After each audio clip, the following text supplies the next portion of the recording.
Bonsoir, bonsoir, bonsoir, bonjour à tous les abonnés de la plateforme Madame. Bonjour à vous tous mes frères et sœurs qui êtes réunis. C'est encore une fois pour moi un énorme plaisir de vous avoir connectés pour écouter cette étude biblique. Je suis très contente de ce message, de cette étude biblique qu'on va aborder aujourd'hui parce que c'est un thème très intéressant, mais au-delà de ça, c'est une parole que le Seigneur m'a donnée qui m'a fait du bien. Aujourd'hui, nous allons parler de ta vie n'est pas un mystère. Ta vie n'est pas un mystère. Qui tu es détermine ce qui t'arrive. Alléluia. Ta vie n'est pas un mystère. Qui tu es et comment tu réagis détermine ce qui t'arrive. Alléluia. Mais bien entendu, avant de commencer, nous allons bénir le roi des rois. La parole de Dieu dit dans les livres de psaumes, David a dit souvent, c'est avec raison que l'on t'aime, Seigneur. C'est avec raison que l'on t'aime. Donc là où tu es aujourd'hui, si tu aimes l'Éternel des armées de tout ton cœur, de toute ton âme, de toute ta force et de toute ta pensée, tu fais bien. Tu as raison de l'aimer. Tu as raison de l'aimer. Il te l'a sûrement prouvé par le passé, mais il te le prouvera encore aujourd'hui et dans le futur. Alléluia. Adorons le Seigneur avec ce cantique que j'aime beaucoup d'un groupe qui s'appelle Called Out Music. C'est en anglais, mais les paroles vont s'afficher pour que vous puissiez suivre également et bénir le nom du Seigneur avec moi. Alléluia. Alléluia.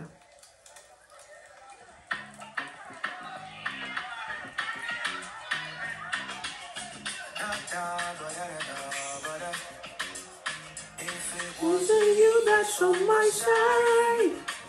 This life won't finish me, oh.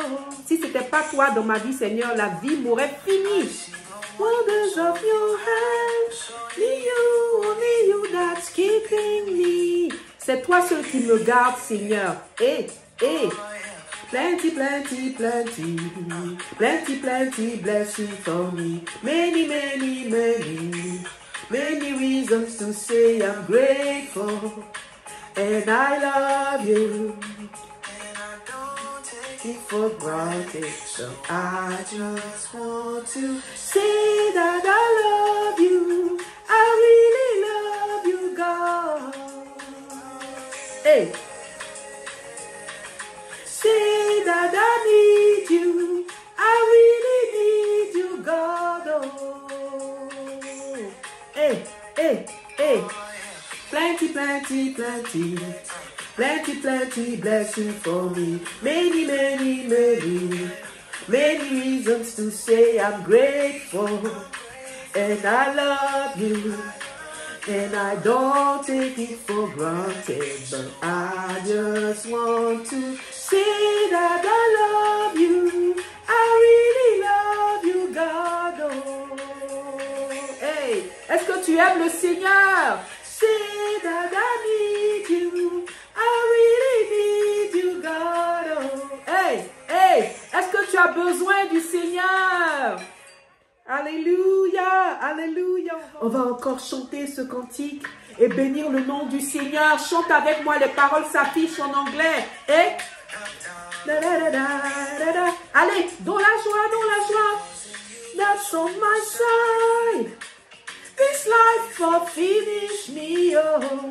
Cette vie m'aurait fini si tu n'étais pas dans ma vie, Seigneur. Wonders of your hand, it's only you that's keeping me. C'est toi seul qui me garde, Seigneur. Alléluia. Plenty, plenty, plenty. Plenty, plenty blessings for me. Many, many, many. Many reasons to say I'm grateful. And I love you. And I don't take it for granted. So I just want to say that I love you. I really love you, Lord. Oh. Est-ce que tu aimes le Seigneur? Dis-lui. Say that I need you. I really need you, Lord. Oh. Est-ce que tu as besoin du Seigneur? Dis-le-lui. Alléluia. Plenty, plenty, plenty. Plenty, plenty blessings for me. Many, many, many. Many reasons to say I'm grateful. And I love you. And I don't take it for granted. exactly. So I just want to say that I love you. I really love you, Lord. Oh, hey. Say that I need you. I really need you, Lord. Oh. Est-ce que tu as besoin de lui? Dis-le lui. Alléluia. Gloire au Seigneur, gloire au Seigneur, gloire au Seigneur. Éternel des armées, nous t'aimons de tout notre cœur, Seigneur. Et nous avons besoin de toi. Nous avons besoin d'entendre ta parole, Seigneur. Moi et tous tes enfants rassemblés, Seigneur, cet après-midi, ce soir, ce matin. Éternel des armées, viens nous parler. Viens nous parler de ta parole. Et dis-nous, pourquoi est-ce que notre vie n'est pas mystérieuse? Tout ce qui nous arrive n'est pas étonnant, Seigneur, parce que tu es Dieu. Alléluia. Et à cause de qui nous sommes. Viens nous enseigner ta parole. C'est dans le nom puissant de Jésus-Christ que nous avons prié. Amen. Amen. Alléluia. Bienvenue dans la présence du Seigneur. Tous ceux comme moi ont besoin du Seigneur et aiment le Seigneur, c'est vraiment une joie de vous avoir. Aujourd'hui, nous parlons de ta vie n'est pas un mystère. Qui tu es et comment tu réagis détermine ce qui t'arrive. Alléluia. Je voudrais que nous prenions notre passage de base dans Ésaïe, le chapitre 7. Normalement, c'est le verset 1 à 17, mais je vais seulement lire du verset 1 au verset 13 pour pouvoir me focaliser sur certains éléments. Ésaïe, chapitre 7, verset 1 à 13. Et nous lisons. Le titre dans ma Bible, c'est « Un message pour le roi Ahaz » et je lis dans la version « Parole vivante ». C'était l'époque où Ahaz, fils de Yotam et petit-fils d'Ozias, était roi de Juda. Le roi Ressin de Syrie vint avec Péka, fils de Rémalia et roi d'Israël, pour attaquer Jérusalem. Mais leur tentative allait échouer. On informa Ahaz, le descendant de David, et sa cour, que les Syriens avaient établi leur camp sur le territoire d'Éphraïm. Le roi et son peuple furent secoués par cette nouvelle comme les arbres de la forêt par le vent. Le Seigneur dit alors à Isaïe, « Prends avec toi ton fils Shear-Yashub et va voir Ahaz. Il est à l'extrémité du canal du réservoir supérieur, sur le chemin qui mène au champ des blanchisseurs. Tu lui diras, verset 4, « Attention, garde ton calme, n'aie pas peur et ne te laisse pas intimider par la brûlante colère de Ressin le Syrien et du fils de Rémalia. Ce ne sont que 2 bouts de tison fumant. Je sais que les Syriens ainsi que Péka et les troupes d'Éphraïm ont des projets agressifs contre toi. Ils ont dit, en avant contre le royaume de Juda. Faisons-lui peur, forçons-le à se joindre à nous et imposons-lui comme roi le fils de Tabéel. Mais voici ce que le Seigneur Dieu déclare, verset 7. Cela n'a aucune chance d'arriver. Car Damas est la capitale de Syrie et Ressin n'est chef qu'à Damas. D'ici 65 ans, il n'y aura plus de peuple d'Éphraïm, car Samarie est la capitale d'Éphraïm et Péka n'est chef qu'à Samarie. Vous ne pourrez tenir bon qu'en vous tenant au Seigneur. Il y a d'autres versions qui disent, si vous ne croyez pas, vous ne subsisterez pas. Verset 10, le Seigneur ajouta cet autre message pour Ahaz. Demande au Seigneur ton Dieu un signe de son appui, qu'il te le donne au fond du monde des morts ou là-haut dans le ciel. Mais Ahaz répondit, non, je ne demanderai rien, je ne veux pas mettre le Seigneur à l'épreuve. Alors Isaïe lui dit, écoutez-moi, toi et ta famille. Encore une fois, il va répéter, descendant de David. On dirait que cela ne vous suffit pas d'épuiser la patience des hommes et qu'il vous faut aussi épuiser la patience de mon Dieu. Eh bien, le Seigneur vous donne un signe. La femme sera enceinte et mettra au monde un fils. Elle le nommera Emmanuel, Dieu avec nous. L'enfant sera nourri de crème et de miel jusqu'à ce qu'il soit capable de refuser ce qui est mauvais et de choisir ce qui est bon. Avant même que le petit garçon soit en âge de faire cette différence, le territoire dont tu crains les 2 rois, le territoire dont les 2 rois te font si peur, sera abandonné par ses habitants. Amen. Que le Seigneur bénisse sa parole. Je voudrais vous donner un peu le contexte de cette histoire. Nous sommes à l'heure du règne du roi Ahaz. Le roi Ahaz, c'est un des rois de Juda, descendant de David. Il vient quelques générations après David. C'est le père du roi Ézéchias, que vous connaissez sûrement. Ce roi Ézéchias qui a vraiment plu au Seigneur dans son attitude. Donc le roi Ahaz fait face à une situation où le roi d'Israël et le roi de Syrie s'associent pour venir le combattre. Donc on vient lui donner ces nouvelles-là. Et la parole de Dieu dit que il commence à trembler. Souvenez-vous que le roi de Syrie, c'est un roi donc d'un royaume qui n'est pas le royaume du peuple de Dieu. Et le roi d'Israël, c'est cette lignée de rois. Il y a eu beaucoup de coups d'État à Israël. Et cette lignée de rois-là n'est pas une lignée descendante du roi David. Parce qu'à un moment donné, Israël et Juda se sont séparés. D'accord? Donc ce sont deux rois païens, deux rois qui n'ont pas d'alliance avec le Seigneur, qui viennent menacer Ahaz. Et donc la Bible dit que Ahaz et toute sa cour, ils ont commencé à trembler tellement ils avaient peur, comme les arbres de la forêt secoués par le vent. C'est à ce moment-là que la peur et les tremblements de Ahaz sont tellement violents que le Seigneur envoie Ésaïe le prophète pour venir parler à Ahaz et lui dire de ne pas craindre. Donc quand il arrive, il dit à Ahaz que le Seigneur me donne un message pour toi, pour te dire de ne pas craindre, parce que ce que tu penses qui va arriver là n'a aucune chance d'arriver. Ça va échouer complètement. Malgré ça, Ahaz n'a pas l'impression de comprendre et d'avoir la foi.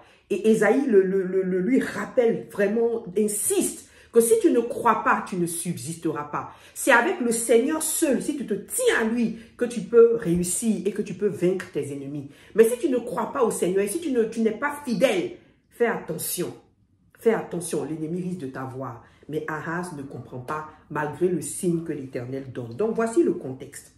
Je voudrais d'abord commencer par rappeler des éléments fondamentaux ici qui reviennent. Vous allez voir que Ésaïe a appelé Ahaz descendant de David plusieurs fois quand lui adressant la parole. Et on a défini ici dans Ésaïe chapitre 7 verset 1 que Ahaz est fils de Yotam et petit-fils d'Ozias. Donc de façon constante et fréquente dans ce texte, comme dans toute la parole de Dieu, l'orateur, le narrateur insiste sur l'identité de Ahaz. Qui est Ahaz? Et il dit Ahaz, il est fils de Yotam, il est petit-fils d'Ozias et il est roi de Juda.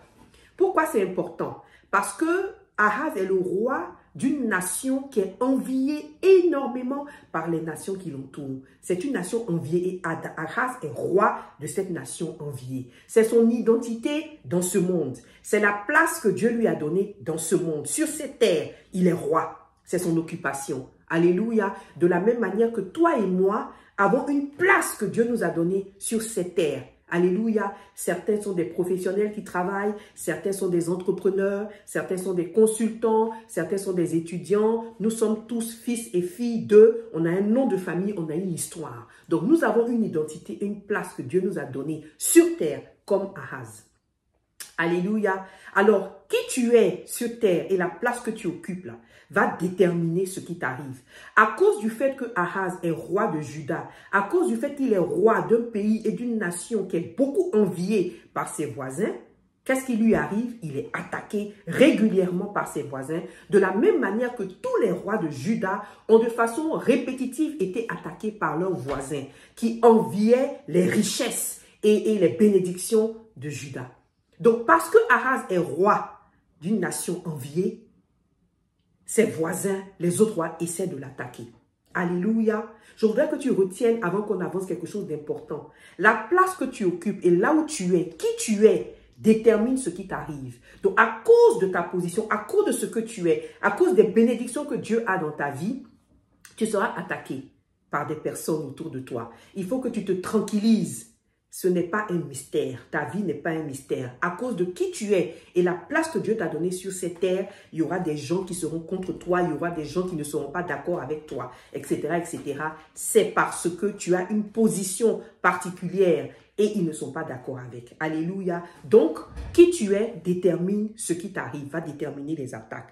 Regardons encore au verset 2 où Ésaïe parlant à Ahaz lui dit « Descendant de David ». Il le répète encore au verset 12, descendant de David, en lui parlant des promesses que Dieu a pour lui, en lui disant, rien ne va t'arriver. Ces gens qui sont en train de t'attaquer là, il n'y a aucune chance qu'ils réussissent à le faire. Je te garantis que cela n'arrivera pas. Donc quand Ésaïe répète les promesses de l'Éternel à Ahaz, il l'appelle descendant de David. Donc il y a une deuxième identité de Ahaz, qui est l'identité de descendant de David. Et pourquoi descendant de David? Si vous regardez la parole de Dieu, et vous allez le voir dans le livre de 1 Chronique, au chapitre 17, si vous voulez regarder, pourquoi est-ce qu'il appelle descendant de David? Descendant de David, c'est pour dire quoi? C'est pour dire descendant de David, descendant de la promesse. Parce que dans 1 Chronique, chapitre 17, l'Éternel est apparu à David et lui a donné une promesse pour lui et pour tous ses descendants. Il lui a dit que tu seras attaqué, mais jamais aucune nation ne va te vaincre, ne va avoir la victoire sur toi. Tu seras attaqué, mais je serai toujours avec toi. Et toi et chacun de tes descendants va garder son trône. Il ne sera jamais éjecté de son trône. Et l'Éternel a fait cette parole-là, fait ce serment à David. Donc quand Ésaïe parle à Ahaz et lui rappelle les promesses pour lui dire, pourquoi tu as peur? Tu ne devrais pas avoir peur. Souviens-toi que tu es un descendant de David et tu fais partie de ceux qui ont la promesse de l'Éternel, la garantie de l'Éternel. Et donc, Ésaïe est en train, par tous ses moyens, d'essayer de faire comprendre à Ahaz qui il est spirituellement. Qui il est spirituellement? Quelle est l'alliance qui se rattache à sa vie spirituellement? Ésaïe est en train d'essayer de lui faire comprendre que tu ne fais pas partie des genres de personnes qui devraient avoir peur ou qui devraient trembler devant des gens comme ces païens-là, devant des gens comme ces personnes qui sont en train de t'attaquer. Ce sont deux petits bouts de tison fumant. Ce sont des petits morceaux de bois qu'on a allumés et qui vont s'éteindre, qui ne vont pas s'enflammer. Donc, Ésaïe est en train de lui dire, ce ne sont pas des menaces pour toi. Pour d'autres personnes, ces gens qui t'attaquent dans ta vie personnelle, pour d'autres personnes, ils peuvent être des menaces. D'autres personnes peuvent avoir peur. Mais toi, il faut que tu te souviennes que tu es un descendant de David. Tu as une alliance avec Dieu qui a été portée par tes pères. Donc, tu n'as pas le droit d'avoir peur parce que tout ce que tu vois et les menaces là, elles ne vont jamais, jamais s'exécuter dans ta vie. Ça ne va jamais arriver. Malgré tout ce que Ésaïe faisait et malgré les signes divins qu'Ésaïe essayait de donner à Ahaz, Ahaz ne comprenait pas. Malheureusement, il n'arrivait pas à résister à la peur. Il n'arrivait pas à réaliser qu'il avait une alliance avec Dieu, qu'il était enfant d'alliance. Alléluia. Et c'est pareil pour nous parce que l'alliance que Dieu a donnée à David, et je vous conseille d'aller lire 1 Chronique chapitre 17, vous allez voir comment cette alliance est belle. C'est une alliance de garantie de protection, de garantie de bénédiction, de garantie de présence divine de l'Éternel dans la vie de David et de ses descendants. Mais cette promesse-là, de 1 Chronique 17, pour laquelle David a béni le Seigneur. Cette promesse-là, c'est ta promesse et c'est la mienne. Parce que Jésus-Christ est descendant de David. Alléluia. Et parce que Jésus-Christ est venu, en fait, rendre permanent l'alliance et la garantie de promesse qu'il avait avec David. Parce que la promesse avec David, elle était terrestre. La Bible lui a dit, tu vas avoir des descendants chaque fois sur le royaume. Tu vas avoir un fils qui sera sur le trône. Et ce sera ainsi éternellement. Mais quand Jésus-Christ est venu en tant que fils de David, il était roi sur la terre et il était roi dans le ciel et dans le monde spirituel. Alléluia! Et il a rendu la promesse qui a été faite à David éternelle. Et il a élargi à des personnes comme toi et moi qui ont été adoptées dans l'alliance. Donc aujourd'hui, toi et moi, nous sommes des enfants d'alliance. Et la promesse faite à David de protection et de garantie permanente de la présence de Dieu et de salut, le Seigneur nous a donné cette promesse. Elle est devenue éternelle pour nous parce qu'en plus s'ajoute à cette promesse la promesse de la vie éternelle si nous demeurons fidèles à l'alliance. Alléluia! Si nous demeurons fidèles à l'alliance de Jésus-Christ par son sang, si nous demeurons fidèles et obéissants à l'alliance, nous aussi, nous allons bénéficier de ces promesses de garantie. Alléluia! Alléluia! Donc, Ahaz n'arrivait pas à se souvenir qu'il avait aussi une alliance spirituelle, qu'il était enfant de promesse. Donc, il connaissait son identité et sa place sur la terre, sa place physique, mais il n'arrivait pas à se souvenir de son identité spirituelle, de son alliance, alors qu'il était au plus fort de l'épreuve et que des gens étaient en train de l'attaquer. Et malgré tout ce que le prophète a fait, il n'arrivait pas. Je veux m'arrêter ici pour te dire, à toi mon frère et à toi ma soeur qui m'écoute, et à moi-même, si il t'arrive de traverser des situations dans ta vie éprouvantes, des situations où tu es attaqué, des situations où tu es acculé, si tu ne te souviens pas de ton identité spirituelle, de l'alliance divine que Dieu a faite avec toi, de qui tu es dans le royaume, ou bien si tu ne le sais pas, tu vas être ballotté à tout vent, tu vas avoir peur, tu vas trembler. Donc je veux t'encourager aujourd'hui à ne pas faire comme Ahaz, mais à te souvenir, pendant que tu es dans ces moments de difficulté, les prophètes, les hommes de Dieu, des amis, des personnes te parlent et te disent « Aie la foi, aie la foi. Tu es enfant d'alliance. L'Éternel te le rappelle. Tu as la promesse de l'Éternel de protection. Tu as la promesse de l'Éternel de succès. Tu as la promesse de l'Éternel de bénédiction. » Et si malgré tout ça, tu n'arrives pas à te ressaisir, tu n'arrives pas à résister à la peur et à croire, fais attention. Parce que la parole de Dieu dit quoi? Si tu ne crois pas, tu ne subsisteras pas. Si tu n'as pas la ferme conviction que Dieu est de ton côté, à cause de l'alliance de sang que tu as avec lui, si tu n'arrives pas, tu ne subsisteras pas. Et Ésaïe l'a dit encore ici à Ahaz, tu ne pourras pas tenir bon.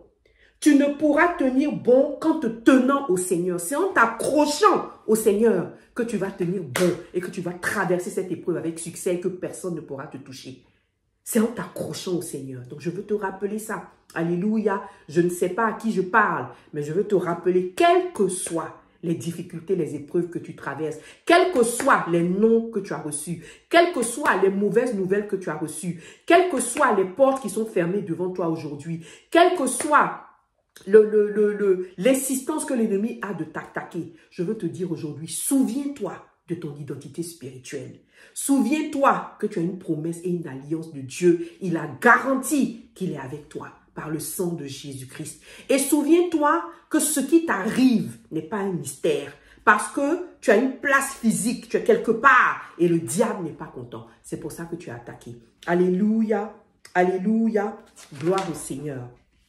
Gloire au Seigneur. Donc, je veux maintenant nous rappeler dans ce passage-là ce que le Seigneur a dit à Ahaz. Il a dit quoi? Cela n'a aucune chance d'arriver. Cela n'a aucune chance d'arriver.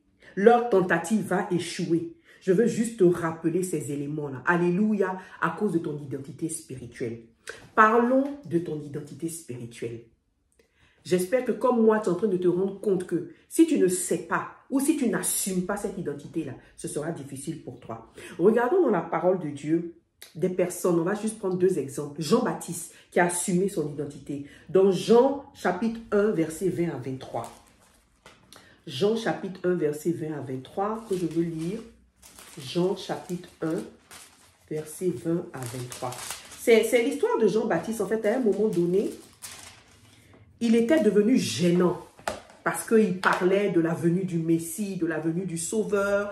Il insistait, il disait aux gens, repentez-vous. Il révélait les péchés des gens. Il exposait les fautes des gens. Tout ce qui était faux, il exposait. Il y a longtemps que Israël avait vécu sans qu'un prophète ne vienne leur rappeler leurs fautes. Et donc Jean-Baptiste apparaît. Et il pointe du doigt les fautes, quel que soit leur niveau. Que ce soit des évangélistes, des pasteurs, que ce soit des sadducéens, des pharisiens, que ce soit des rois. Quel que soit le niveau que tu as, Jean-Baptiste n'avait pas peur de révéler les fautes et les erreurs, les péchés des gens.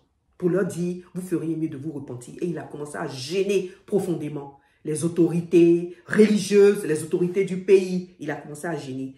Et un jour, dans Jean chapitre 1, à partir du verset 10, on va lire verset 20 à 23, ils sont venus lui demander, mais toi-même tu es qui? Tu es qui? Je vous lis le passage. Jean chapitre 1. On va lire verset 19 à 23. Voici le témoignage rendu par Jean lorsque les autorités juives de Jérusalem envoyèrent des prêtres et des lévites pour lui demander, qui es-tu? Verset 20. Il ne refusa pas de répondre, mais il affirma très clairement devant tous, je ne suis pas le Messie. Ils lui demandèrent, qui es-tu donc? Es-tu Élie? Non, répondit Jean, je ne suis pas Élie. Es-tu le prophète? Dirent-ils. Non, répondit Jean. Ils lui dirent alors, qui es-tu donc? Nous devons donner une réponse à ceux qui nous ont envoyés. Que dis-tu à ton sujet? Nous devons donner une réponse à ceux qui nous ont envoyés. Que dis-tu à ton sujet? Jean répondit, verset 23, « Je suis celui qui crie dans le désert. Préparez un chemin bien droit pour le Seigneur. » Alléluia. Je ne vais pas lire la suite. Peut-être je vais lire par le verset. Ils lui demandèrent encore, « Si tu n'es pas le Messie, ni Élie, ni le prophète, pourquoi donc baptises-tu? » Jean leur répondit, « Moi, je vous baptise avec de l'eau, mais il y a au milieu de vous quelqu'un que vous ne connaissez pas. Il vient après moi, mais je ne suis même pas digne de délier la courroie de ses sandales. Lui, il vous baptira d'eau et d'esprit. » Alléluia. Donc, voici Jean. Les ennemis de Dieu ont envoyé des gens venir demander à Jean avec insistance, « Toi, tu es qui? Toi, tu es qui? » Et Jean a répondu à la question pour dire, « Je suis celui qui précède le Seigneur. Je suis le prophète qui annonce sa venue. » Alléluia. L'identité spirituelle est tellement importante que le diable, il veut savoir qui tu es. Parce que si tu sais qui tu es, il ne peut rien te faire.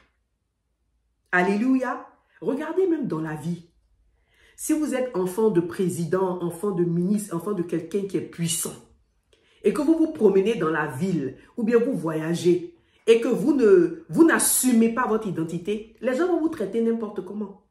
Que ce soit dans les aéroports, que ce soit sur là où vous allez, ils vont vous traiter n'importe comment. Ils vont vous ignorer ou ils vont mal vous traiter, n'est-ce pas? Mais si vous savez qui vous êtes, que vous êtes le fils de tel ambassadeur, ou bien le fils de telle personnalité, ou bien le fils de tel ministre, alléluia, les gens ne vous auront jamais vous traiter n'importe comment. Alléluia. Ce qui va vous arriver va être la suite de qui vous êtes. Amen. Ce qui va vous arriver va être la suite de qui vous êtes. Donc, l'identité est tellement importante, tellement critique, savoir qui on est spirituellement, que le diable, les ennemis de Dieu, viennent voir Jean pour insister, lui demander, mais toi-même, là, toi-même, tu dis quoi? Tu dis que tu es qui? Les gens parlent de toi, mais nous, on veut savoir ce que toi, tu penses. Alléluia. Parce que le diable a peur et il tremble devant ceux qui savent qui ils sont dans le royaume de Dieu. Alléluia. Ceux qui savent leur identité spirituelle. Amen. Et Jean connaissait tellement son identité qu'il l'assumait. Il disait même que moi, je suis venu pour servir le Seigneur. Il a donné même ses disciples à Jésus-Christ. Vous savez que certains disciples du Seigneur Jésus-Christ puissants comme Pierre étaient des disciples de Jean, qui ont abandonné Jean à un moment donné, qui sont venus lui dire, on va aller suivre Jésus-Christ. Et le Seigneur les a encouragés. Jean-Baptiste les a encouragés à aller suivre Jésus-Christ. Il a même dit à ses disciples que je ne suis même pas digne de délier la courroie de ses chaussures. En fait, qu'ils grandissent et que moi je diminue. C'est mon identité spirituelle. Je vis là. Si Jésus est élevé, qui grandit et que moi je diminue, plus je suis heureux. Parce que c'est ça mon identité spirituelle. C'est ça ma mission sur terre. Je suis la voix de celui qui crie dans le désert pour aplanir le sentier devant lui. Je suis là pour balayer devant lui pour que lui passe. Alléluia. John assumait son identité. Et quand il a dit aux ennemis de Dieu, voici qui je suis, ils sont partis. Alléluia. Ils sont partis. Et après, ils ont continué de l'attaquer. Vous connaissez la fin de l'histoire de Jean. Ils ont continué de l'attaquer. Mais ils n'ont pas pu avoir la victoire sur Jean en dehors de la volonté de Dieu. Alléluia. L'identité, savoir qui tu es spirituellement est très important. Nous tous, on a souvent une clarté de qui on est sur cette terre. Comme Ahaz, il était roi de Juda. D'accord? Comme beaucoup de choses, on sait qui on est, notre rôle et tout. Et on sait utiliser les avantages qui sont liés à notre rôle ou à notre identité sur terre. Mais notre identité spirituelle, qu'est-ce qu'elle est? Qui tu es spirituellement? Est-ce que tu le sais? Regardons le Seigneur Jésus-Christ dans Luc 22, verset 66 à 71. Je ne vais pas le lire, je vais juste vous expliquer. Quand le Seigneur Jésus-Christ a été traîné devant les autorités juives, il est d'abord passé devant le conseil supérieur. Et le conseil supérieur lui a demandé, mais toi-même tu es qui? Encore une fois, les ennemis de Dieu lui ont demandé, mais tu es qui même? Tu dis que tu es qui? Et Jésus dit, je suis le Messie. Il a assumé son identité. Je suis le Messie. Et la Bible dit que quand il a dit ça, les gens ont dit, c'est même plus la peine. Comme il dit qu'il est le Messie là, maintenant on a toutes les raisons de le tuer. Alléluia. Souvent même, assumer ton identité peut te conduire vers la mort, si telle est la volonté du Seigneur. Mais assumer son identité, c'est vraiment savoir qui on est et l'être dans la vie de tous les jours. Alléluia. Et le vivre dans la vie de tous les jours. Alléluia. Je vais lire un passage relativement à ça, que je n'avais pas prévu de lire, mais je veux vous le lire. Je crois que c'est Éphésiens chapitre 2, mais je veux m'assurer que j'ai le bon passage. Excusez-moi une minute.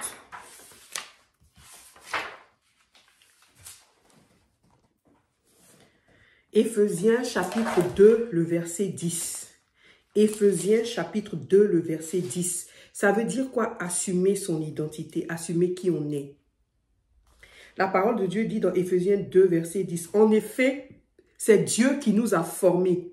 Il nous a créés dans notre union avec Jésus-Christ pour que nous menions une vie riche en actions bonnes, celles qu'il a préparées d'avance afin que nous les pratiquions. Il nous a formés et il a préparé d'avance des actions afin que nous les pratiquions. Donc le Seigneur nous a formés physiquement et spirituellement. Alléluia, parce qu'il a soufflé le souffle de vie en nous. Et la Bible dit, Paul dit aux Éphésiens, quand il nous a formés d'avance là, il a préparé des actions par avance pour que lorsque nous naissions sur terre, nous pratiquions ces actions. Ces actions que Jean-Baptiste a pratiquées, comme sauver, guérir et dire aux gens apprêtez-vous. Ces actions que Jésus-Christ a faites, comme aller mourir sur la croix. Ces actions que beaucoup d'enfants de Dieu dans la parole de Dieu ont fait l'un après l'autre. Ils ont accompli les actions que Dieu avait déjà préparées d'avance pour eux. Alléluia. Donc, assumer ton identité, c'est savoir quelle est ton identité spirituelle dans le royaume.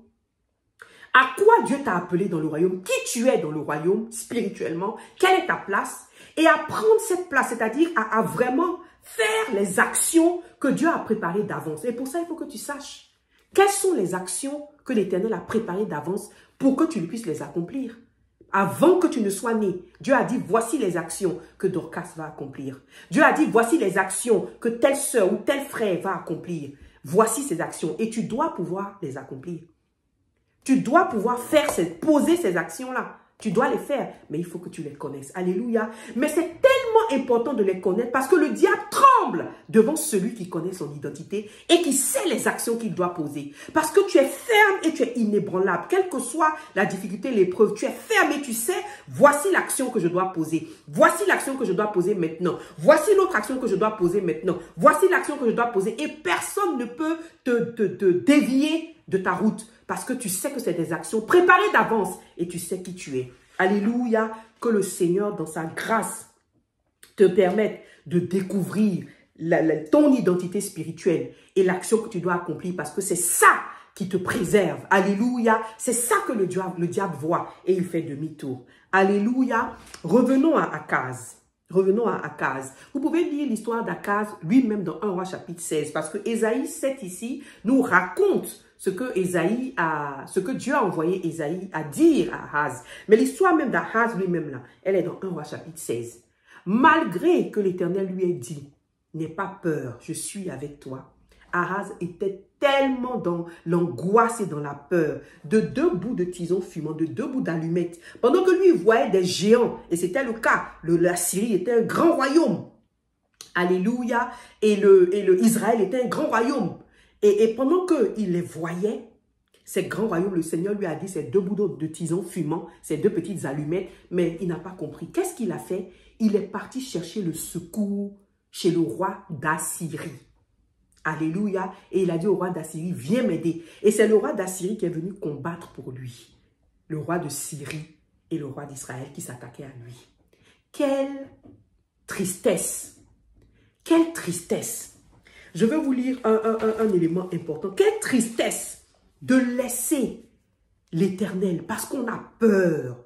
Parce qu'on est angoissé en face de l'épreuve, de la difficulté. Quelle tristesse de laisser l'Éternel, le garant de ta sécurité, de ta protection, et d'aller chercher de l'aide chez l'ennemi.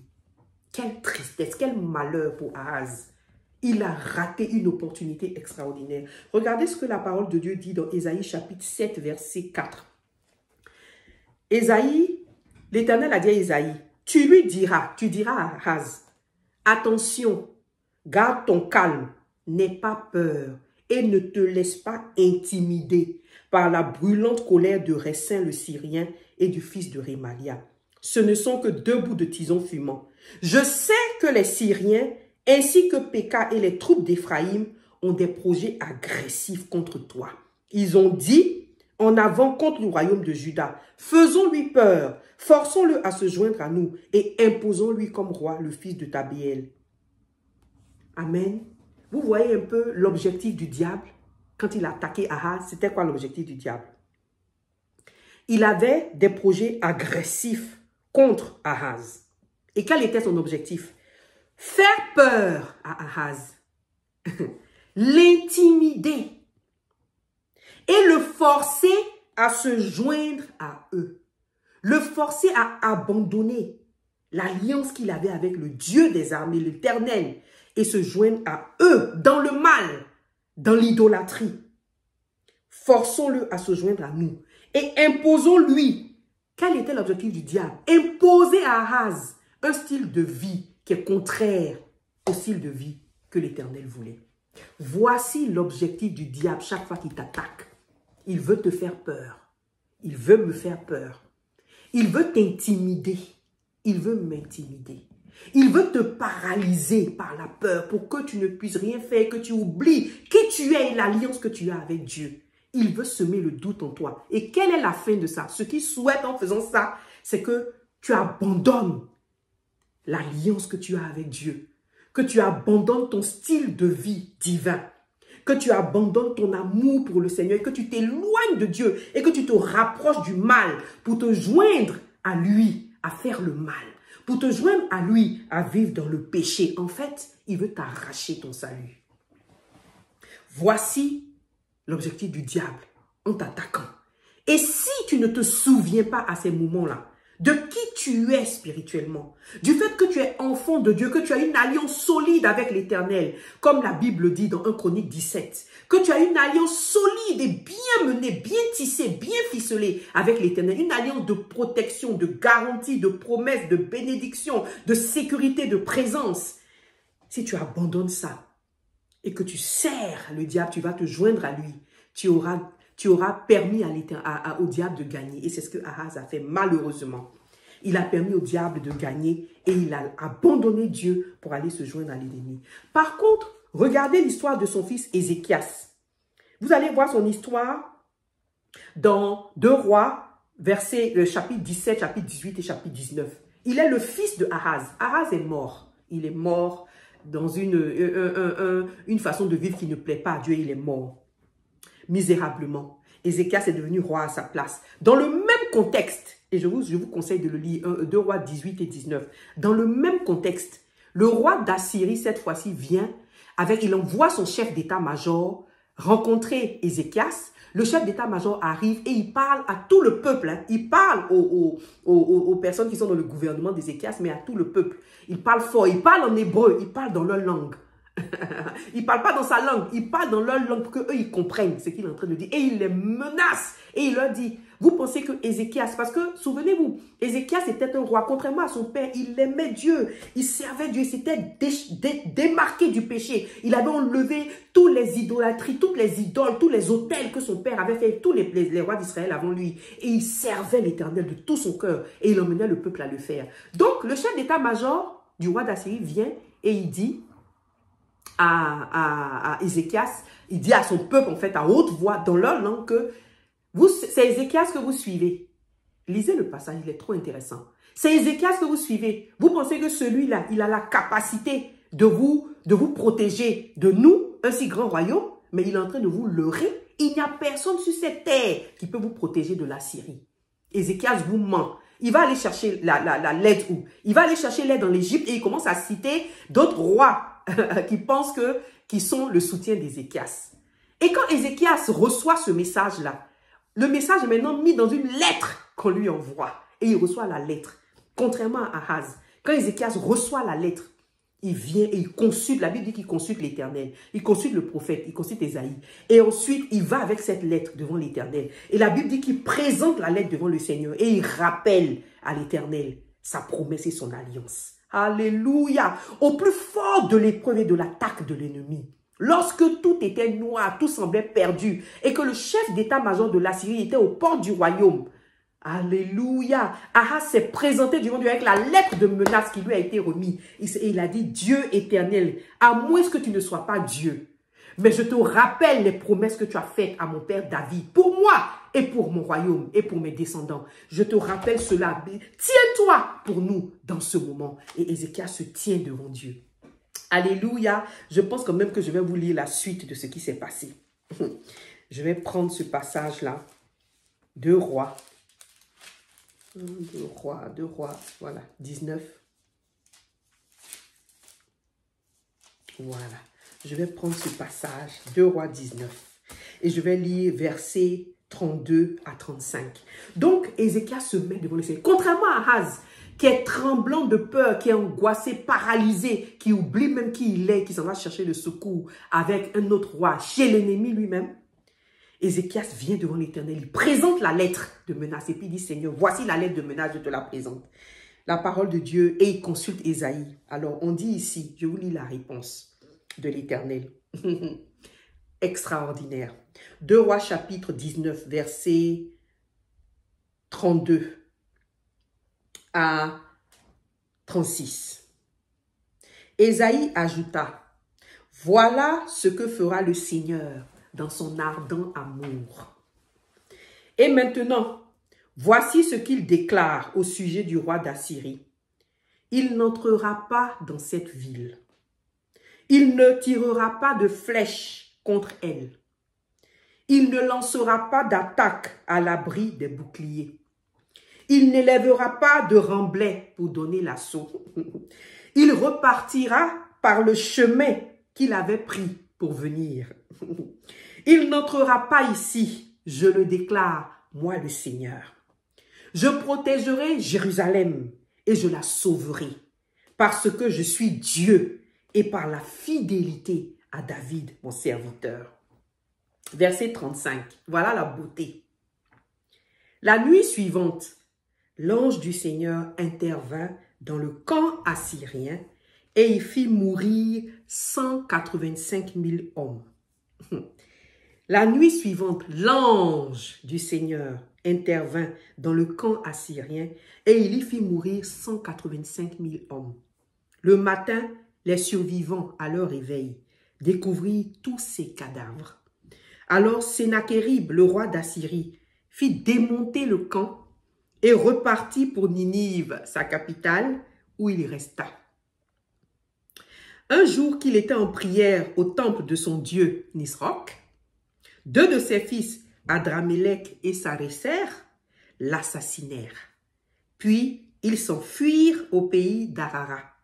Un autre de ses fils, Assarchadon, lui succéda. Alors, si tu veux savoir, j'adore voir l'action extraordinaire du Seigneur pour ses enfants fidèles à son alliance, obéissants à sa parole. C'est une action extraordinaire, une réaction extraordinaire. C'est-à-dire que Ézéchias, fidèle à l'alliance, qui s'est tourné vers Dieu au plus fort de l'épreuve, se souvenant de qui il est spirituellement et qu'il est le descendant de l'alliance et il fait partie de l'alliance qui a été faite à David et à nous par Jésus-Christ, par le sang. Jésus-Christ, descendant de David, se souvenant de qui il est, de son identité spirituelle, qui se retourne vers son Père et qui lui rappelle, en lui montrant la menace de l'ennemi, et qui lui rappelle, Seigneur, souviens-toi de ta promesse envers moi. Souviens-toi du sang de l'alliance. Souviens-toi de mon père David et interviens en ma faveur. Je n'ai que toi et je sais que si je ne crois pas, je ne subsisterai pas. Je ne me tournerai pas vers l'ennemi pour chercher un refuge. Je ne me tournerai pas vers les païens pour chercher une solution. Je ne me détournerai pas de ta parole. Je ne me tournerai pas vers le mal, mais je vais continuer à me séparer du mal et je vais m'attacher avec toi, Seigneur. Et vers toi, je viens pour te dire, papa, regarde la lettre de menace que le diable me donne. Interviens en ma faveur. Et l'Éternel dit, je vais intervenir. L'ennemi qui t'attaque là, le chemin qu'il a pris pour venir t'attaquer, il repartira par ce même chemin. Il ne va même pas sortir ses flèches de son carquois. Il ne va même pas pouvoir t'atteindre avec aucune arme. Tous ses plans, il ne va même pas pouvoir les exécuter parce que je vais intervenir. Et le lendemain, quand Ézéchias se réveille, quand tu te réveilles le lendemain et tu regardes autour de toi, l'ange de l'Éternel est passé par là. L'ange de l'Éternel est passé dans le camp de l'ennemi pour décimer. Ézéchias n'a même pas eu à bouger. Il n'a pas eu à lever la main. Il n'a pas eu à rassembler son armée. Il n'a pas eu à attaquer. De la même manière, si tu restes fidèle à l'Éternel, si tu restes fidèle à l'alliance, si tu te souviens de qui tu es au plus fort de ton épreuve et de l'attaque de l'ennemi, si tu tu t'attaches au Seigneur, si tu crois en lui devant cette porte fermée, si tu t'attaches à lui, si tu crois en lui devant ce désert que tu traverses, si tu crois en lui devant ces gens qui t'attaquent et que tu te réfères à lui, dors tranquille. Lorsque tu seras dans la nuit ensommeillé, l'Éternel et l'ange de l'Éternel va agir en ta faveur. Il va intervenir alors que tu dors, alors que tes ennemis dorment en pensant qu'ils t'ont eu et que demain ils vont finir avec toi. Mais quand ils se réveillent, ils regardent autour d'eux la trace de l'ange de l'Éternel. L'ange de l'Éternel est passé par là. Un acte extraordinaire du Seigneur. Mon frère, ma soeur, je veux t'exhorter, t'encourager aujourd'hui à ne pas te joindre à l'ennemi, à ne pas aller te joindre à l'ennemi, à avoir une séparation nette entre le mal et toi, à être fidèle à l'alliance que tu as avec l'Éternel, à être obéissant à l'alliance que tu as avec l'Éternel, à te tourner vers lui, à ne pas chercher ton aide chez les Égyptiens, à ne pas chercher ton aide chez les païens, à te dissocier, te distancer de ce qui est mal et garder ta foi en l'Éternel, parce que si tu ne crois pas, tu ne subsisteras pas. Mais si tu crois et tu te souviens de qui tu es, de ton identité spirituelle, et tu te tiens devant le Seigneur, tu lui montres la menace de l'ennemi, je te garantis, tu verras une action extraordinaire de Dieu dans ta vie. Alléluia!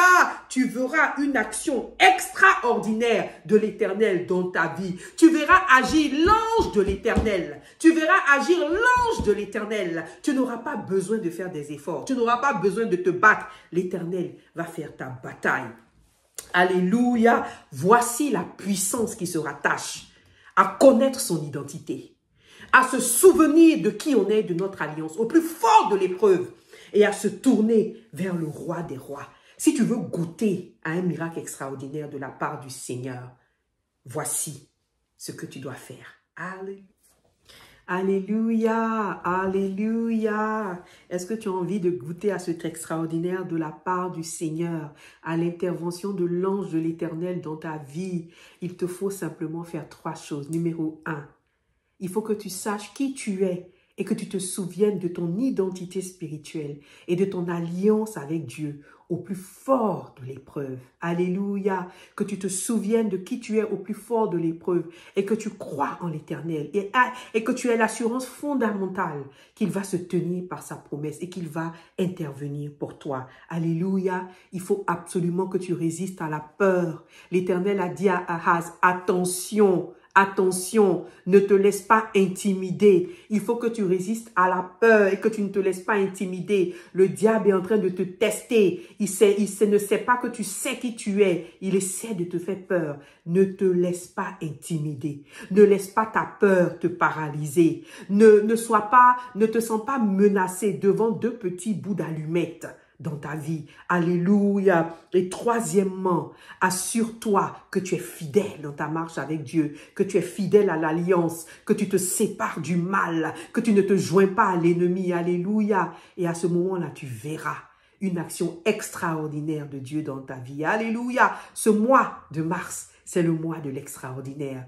Pour ceux qui sont fidèles à l'alliance, le Seigneur va se montrer de manière extraordinaire. Il va faire des exploits dans ta vie. Alléluia. Prions le Seigneur. Éternel des armées, nous bénissons ton nom pour le Dieu que tu es dans la vie de tes enfants. Nous te disons merci Seigneur. Merci d'être là pour nous Seigneur. Apprends-nous à ne pas être intimidés. Fortifie-nous. Permets-nous de nous souvenir qui nous sommes et l'alliance que nous avons avec toi. D'avoir l'assurance fondamentale que tu ne nous abandonneras jamais et que tu te tiens toujours sur tes promesses pour les accomplir. Que nous n'allions pas chez l'ennemi chercher du secours, mais que nous revenions vers toi pour te présenter la menace et que nous nous accrochions à toi au nom de Jésus. Parce que nous savons que sans toi, nous ne pouvons pas subsister. Pour chacun de tes enfants, Seigneur, qui écoute ce message, donne-nous la conviction de l'alliance au nom puissant de Jésus, l'assurance de qui nous sommes en Jésus-Christ. Alléluia!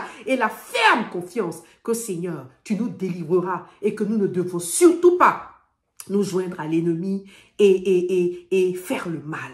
C'est dans le nom puissant de Jésus que nous t'avons prié. Amen.